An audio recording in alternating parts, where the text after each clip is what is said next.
My name is Greg Montgomery. I'm the beef farm manager here at the University of Arkansas at Monticello, and we have a 265 acre plus or minus a few cattle herd here. We've got about 100 mama cows. We've got primarily beef master and Brangus cross. So when it gets wet, it's wet, and so these cattle really tear the ground up. And man, when it's this wet, it's really just hard to get them anywhere to get them dry. And so you really kind of have to have some area that you can kind of, like I said, we call our sacrifice area, a place to where you can kind of congregate the cattle. You can minimize the stress on them as much as you can, though this is the most stress that a cow will be under, especially if you're fall calving like us. And you can look around and you can see that we've got some sacrifice fields, which is where we have congregated the cattle, and that's where we feed hay and where we grain the cattle.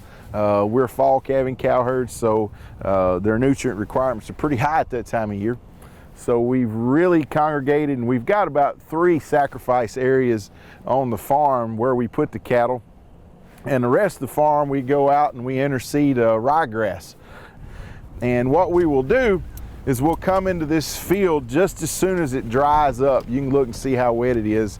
And we'll come in here and we'll break the ground. We'll disc it pretty aggressively enough to at least to where we can pull a drag over it, kind of smooth it out. That way we can kind of use this field.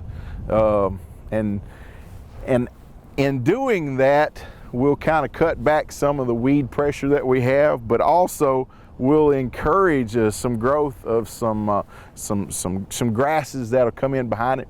One of the best thing we'll do, we'll have a good flush of, if the timing's right, a good flush of crabgrass. And so while the cattle are gone strictly on ryegrass, we can kind of recover this area, and we'll have some really good grazing for whenever we wean our calves to put on to the crabgrass. So it's kind of a holistic kind of mentality. You kind of got to plan ahead of the game.